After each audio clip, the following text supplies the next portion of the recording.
Delhi NCR Faridabad में बढ़ते प्रदूषण को लेकर जहां एक ओर जहरीली हवा में लोग सांस लेने को मजबूर हैं, तो वहीं दूसरी ओर राजनीतिक पार्टियां भी अब बढ़ते पॉल्यूशन को लेकर धरना प्रदर्शन करते हुए दिखाई दे रही हैं। इसी कड़ी में फरीदाबाद में भी कांग्रेस कार्यकर्ताओं ने सेक्टर 12 जिला उपायुक्त कार्यालय के बाहर सांकेतिक धरना देते हुए राज्यपाल के नाम बढ़ते प्रदूषण को रोकथाम के लिए ज्ञापन सौंपा। हरियाणा कांग्रेस पार्टी के पूर्व कैबिनेट मंत्री करण दलाल ने कहा, बेशक सरकार ने पॉल्यूशन को कम करने के लिए ग्रैब 4 लागू कर दिया है, पर इससे कोई फायदा नहीं होने वाला है। यह सरकार की ही कमी है जिसकी वजह से लोग आज बढ़ते पॉल्यूशन के बीच में रहने को मजबूर हो रहे हैं। आज सरकार का इस ओर कोई ध्यान नहीं है और सरकार को इसके लिए कोई बड़े कदम उठाने चाहिए।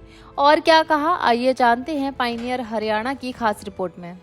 और साहिब वक्त ने ये हुक्म किया है जारी एक आंदोलन है, जब तक ये बेईमान सरकार और यहाँ के बेईमान अधिकारी फरमान इनकी बाज नहीं आएंगे, कांग्रेस पार्टी बर्दाश्त नहीं करेगी। प्रदूषण सरकार और अफसरों की लापरवाही से, मिलीभगत से, जो कारखाने जिनको इजाज़त नहीं है वो कारखाने रिश्वत लेकर के चलने के लिए उनको चलाया जा रहा है। सड़कें जो स्मार्ट सिटी का नाम है, लेकिन सड़कें टूटी पड़ी हैं, गाड़ियां निकलती हैं, धूल ऊपर की तरफ जाती है, ना कोई पानी का छिड़काव है, ना कोई सफाई है। सारी ट्रेन बंद हैं, जबकि पलवल होटल से 33 ट्रेन चला करती थी और वो फरीदाबाद तक के लोगों को लेकर के जाया करते थे। ट्रेन बंद होने की वजह से अब सब गाड़ियों में जाते हैं, उससे धुआं निकलता है। मंत्रियों की नाजायज़ बसें चल रही हैं, उन बसों में से धुआं निकलता है। और पहाड़ की, अरावली पहाड़ में नाजायज़ जो खुदाई का काम हो रहा है, उसकी वजह से प्रदूषण बढ़ा हुआ है।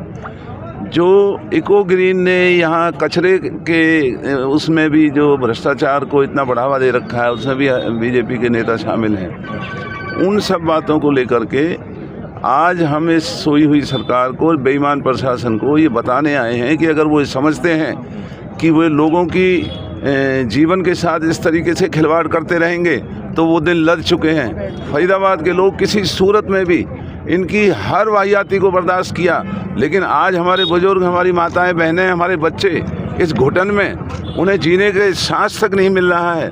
तो विवश होकर के आज इस इलाके के बुद्धिजीवी लोग, इस इलाके के हमारे वकील साहिबान, सामाजिक संगठन, हमारी कांग्रेस पार्टी और सभी इसमें लोग शामिल होकर के इस बेईमान सरकार को उल्हाना देने के लिए आए हैं। और वो ये ना समझें कि आज सांकेतिक हड़ताल है। अगर इन्होंने ये बाज नहीं आए अपनी हरकतों से, इन्होंने प्रदूषण पर रोक नहीं लगाई, लोगों को अगर ये इस प्रदूषण में राहत नहीं मिली, तो हम किसी भी सतर तक जा सकते हैं। इन अधिकारियों का जीना हराम कर देंगे, बीजेपी के नेताओं का जीना हराम कर देंगे।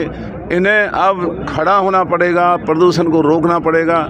जैसे दिल्ली में कदम उठाए जा रहे हैं, फरीदाबाद के अंदर भी ऐसे कदम उठाए जाएं जिससे लोगों को कम से कम खुली हवा में सांस लेने का तो कम से कम उनको एक अधिकार मिले। ये की है अधिकारियों के और भाजपा नेताओं के लूट और जो इनकी मिली भगत से अपनी जेबों को भरने का जो समय चल रहा था, वो अब समाप्त है। या तो ये बाज आएँ, अगर बाज नहीं आए तो हम किसी भी सीमा तक जा सकते हैं। हम इनको लोगों की जीवन से खिलवाड़ नहीं करने देंगे।